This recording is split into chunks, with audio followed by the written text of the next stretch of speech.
Does your pool look like this and you want it to look like this? Or maybe your pool is this and it should be this.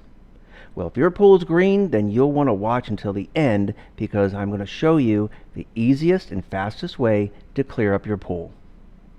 And for more information, please visit my website, Clean Pool and Spa, for even more great stuff, from ebooks to my video series of how to take care of and clear up your pool. It fits every single budget. Goes into a lot of great detail. It shows you everything from chemicals and chemistry, the exact step-by-step process. Now here's a list of things that you're going to need. Obviously we're going to need a lot of chlorine, and we want to make sure that we have muriatic or dry acid on hand.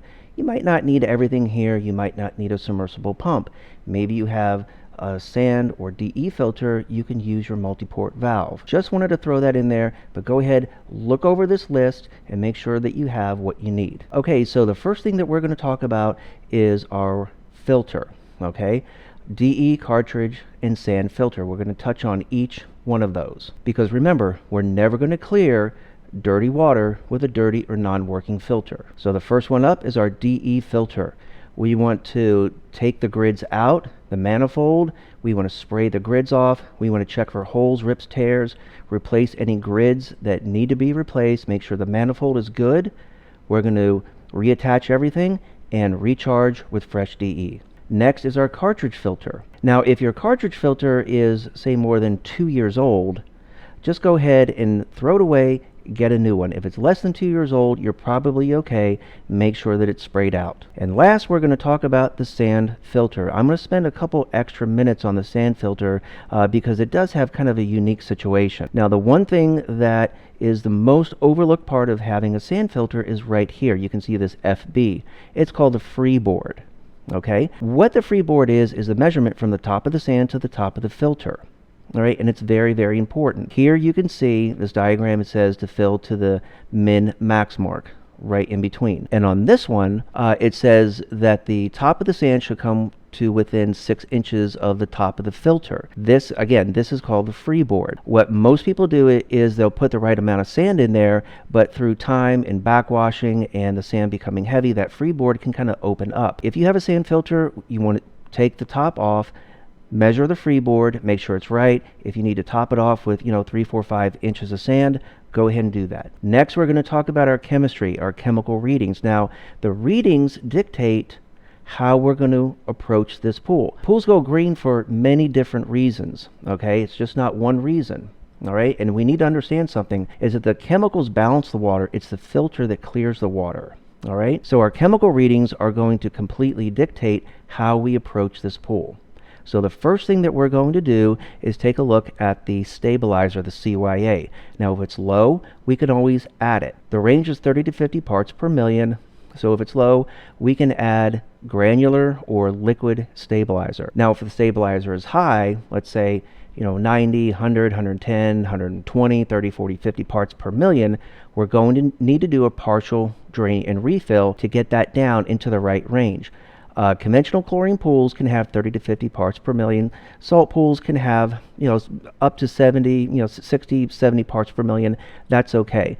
Now, the caveat is this. If you're the least bit hesitant in doing a partial draining refill, it's best to call in your local pool professional. This is why I recommend using a submersible pump, because you can place the pump in the deep end and then fill from the shallow end. So you're putting water in at the same rate you're pumping water out. Now it does take a little bit more time, and you may have a little bit of crossover between the old and new water, and that's okay. Might cost you a couple extra bucks, but really it's the safest way to do it because the water level stays level.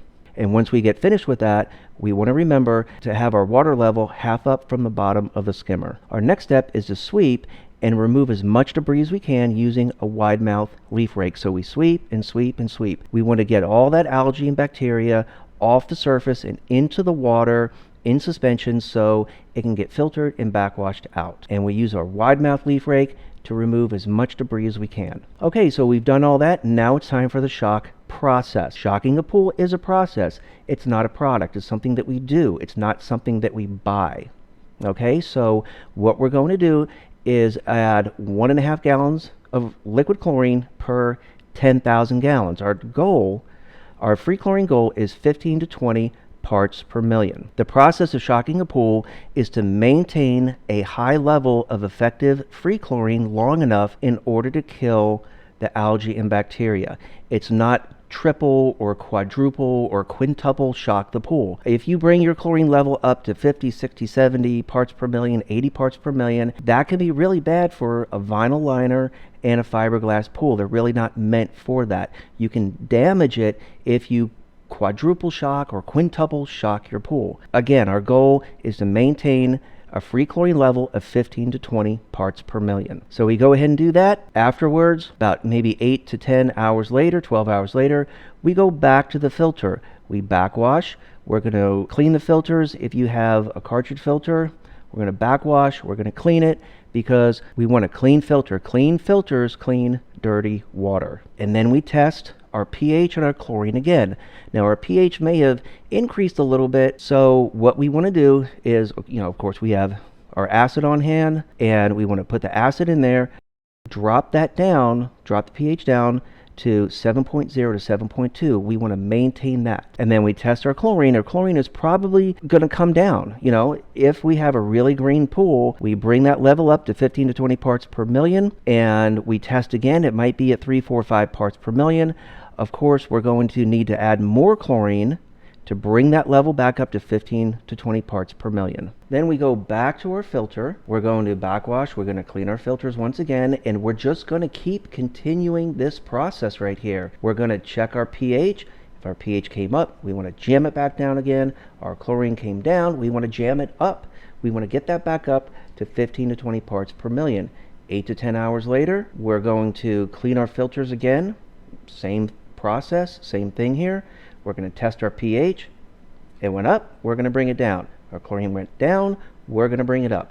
And we just keep doing this over and over and over again until our pool clears up. So that's it. My job is done here. And for more information, please visit my website, Clean Pool and Spa, for even more great stuff. Ebooks, video series, tells you exactly what to do, what chemicals to use, what not to use, how much to use. Best way to clear up your pool and maintain your pool can be found over there. Best of luck to you.